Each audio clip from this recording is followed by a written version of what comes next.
Bonjour à toi qui regarde cette vidéo, j'espère que tu vas bien. En tout cas, moi, c'est la grande forme.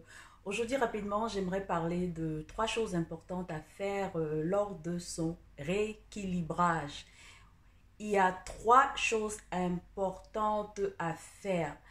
La première, c'est tout d'abord préparer ses repas à la maison. Oui, je sais qu'il y a des adeptes de restaurants, des adeptes de, de repas à l'extérieur, mais il est important lors de son rééquilibrage de prendre la peine d'apprêter ses repas à la maison.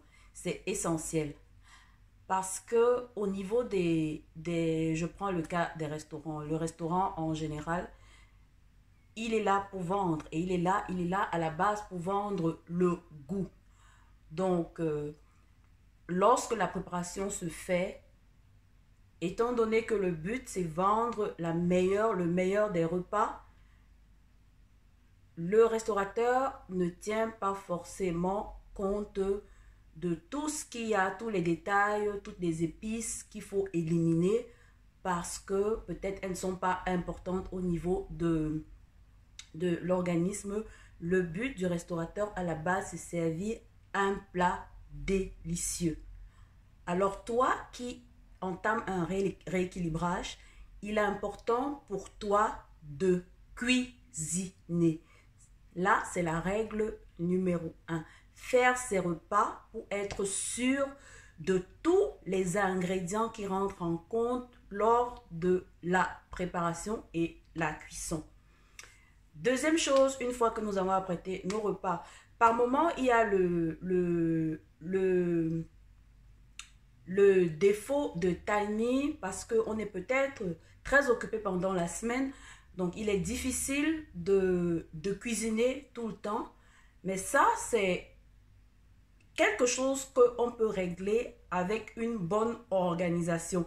C'est-à-dire, le jour où nous avons du temps, apprêter tous nos repas d'avance et les conserver. De façon à ce qu'au moment de la consommation, nous n'ayons que à les réchauffer et à les consommer. Deuxième chose, une fois que les repas sont apprêtés, il est important d'avoir un temps de qualité pendant que nous nous alimentons. Un temps de qualité, pourquoi? En général, lorsque nous mangeons vite, l'expérience a prouvé que nous avons tendance à manger plus parce que nous ne donnons pas suffisamment le temps à notre cerveau de réaliser que nous sommes en train de manger. Nous avons besoin, lorsque nous nous alimentons, d'un temps suffisamment nécessaire. Par moment, il est même préférable de partager le repas, soit en famille.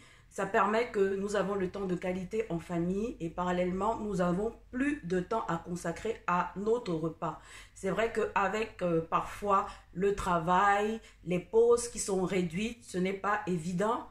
Dans ces cas-là, il est préférable de choisir les repas avec les repas faciles à digérer parce que nous n'avons pas beaucoup de temps. Donc, au niveau du repas, il est important que le repas soit facile à digérer. Ça permet que nous mangeons rapidement quelque chose et au niveau de l'organisme, la digestion est beaucoup plus facile. Donc, donnons-nous un temps au moment de l'alimentation. En principe, lorsque nous mangeons un repas qui est bien géré, devrait en moyenne faire 20 minutes. En moyenne. Ça nous donne le temps de mâcher correctement les aliments et en prenant le temps de correctement mâcher les aliments, nous commençons à préparer notre digestion à partir de la bouche. La digestion commence à partir de la bouche. Donc, il est important, pendant un rééquilibrage, de prendre le temps. Chaque repas devrait faire en moyenne 20 minutes pour être sûr que nous avons bien mâché les aliments. Nous n'avons pas eu de distraction pendant parce que par moment, nous mangeons rapidement, pas parce que nous n'avons pas le temps, mais simplement parce que nous avons d'autres distractions pendant le repas. Donc nous ne sommes pas concentrés au repas, nous faisons autre chose parallèlement. Ce qui fait que nous ne réalisons même pas le temps pour nous de regarder ce que nous sommes en train de faire. Par moment, en 5 minutes, nous avons fini notre assiette qu'on aurait pu consommer dans les 15, 20, voire 25 minutes. Mais nous nous retrouvons en train de manger en 5 minutes simplement parce que nous étions occupés à faire autre chose. Donc, lorsque nous sommes sur notre assiette, il est important d'être concentré au niveau de son assiette. Là, la deuxième astuce, lorsque nous avons notre rééquilibrage, lorsque nous sommes dans notre rééquilibrage, c'est la troisième astuce importante à faire. Première astuce, faire ses préparations à la maison pour être sûr des ingrédients.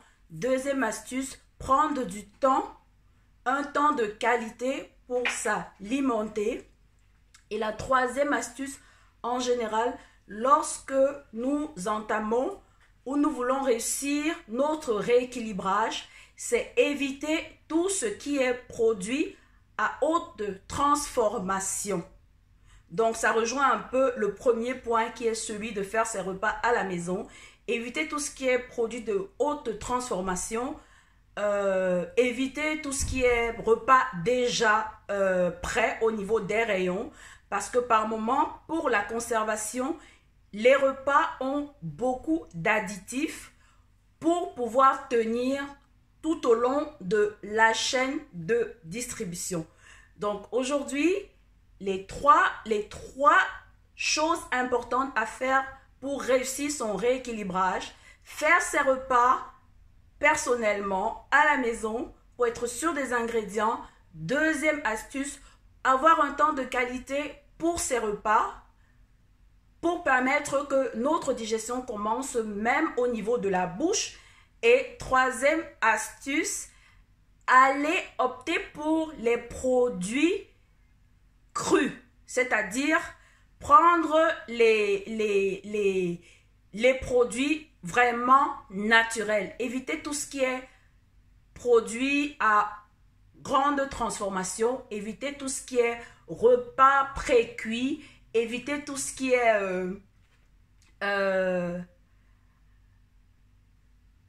saucisson, tout ce que nous pouvons trouver dans les rayons qui peuvent plus ou moins avoir eu un long process au niveau de la chaîne de distribution.